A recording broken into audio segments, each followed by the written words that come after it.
साल 2006 के दिसंबर महीने में नोएडा में एक ऐसे सनसनीखेज मामले का खुलासा हुआ था जिसे सुनकर हर किसी के पैरों तले जमीन खिसक गई थी। राजधानी दिल्ली से सटे नोएडा में कोठी के पास से बच्चों के कंकाल बरामद होने के मामले ने पूरे देश को दहला दिया था। नोएडा के निठारी गांव के बगल में सेक्टर 31 में यह सनसनीखेज मामला सामने आया था। यहाँ की D5 कोठी के मालिक मनिंदर सिंह पंढेर उनके नौकर सुरेंद्र कोहली को आरोपी पाया गया। पुलिस की जांच पड़ताल के बीच ही मामला सीबीआई को ट्रांसफर कर दिया गया। सीबीआई ने दोनों के खिलाफ अपहरण, दुष्कर्म और हत्या के कुल 16 मामले दर्ज किए। दोनों बड़े ही शातिर ढंग से गांव के भोले भाले मासूम बच्चों को किसी न किसी बहाने अपने पास बुलाते थे। इसके बाद उन बच्चों के साथ हैवानियत की सारी हदें पार कर उनकी हत्या करने के बाद लाश के टुकड़े टुकड़े कर नाले में बहा देते थे। जांच में खुद कोहली ने कबूल किया था कि वह दोनों जब बारी बारी से बच्चों के साथ कुकर्म करते तो शवों के छोटे छोटे टुकड़े कर कुछ पकाकर खा लेते तो कुछ कोठी के पीछे नाले में बहा देते।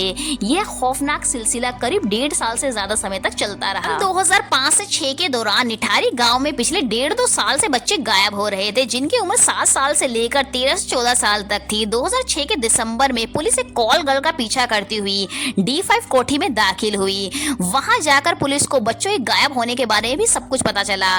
पुलिस ने जांच में पता लगाया कि कोहली बच्चों को टॉफी का लालच देकर घर में बुलाता था, फिर दोनों मिलकर नीचता की सारी हदें पार कर देते थे। इस मामले में सीबीआई की विशेष अदालत ने आरोपी सुरेंद्र कोहली और मालिक मनिंदर सिंह पंढेर को फांसी की सजा सुनाई थी, लेकिन 17 साल बाद इलाहाबाद हाई कोर्ट ने इन दोनों की फांसी की सजा को रद्द कर दिया। हाई कोर्ट ने सबूतों के अभाव में दोनों को बरी कर दिया। निठारी कांड में पीड़ित परिवारों की मांग है कि दोनों को फांसी की सजा दी जाए। नोएडा सेक्टर 31 में स्थित D5 कोठी, जहां ये नर पिशाच सुरेंद्र कोहली और मनिंदर सिंह ने दुनिया को झकझोर देने वाली वारदात को अंजाम दिया था, उसके पास एक धोबी परिवार लोगों के कपड़े प्रेस करके अपना गुजारा करता था।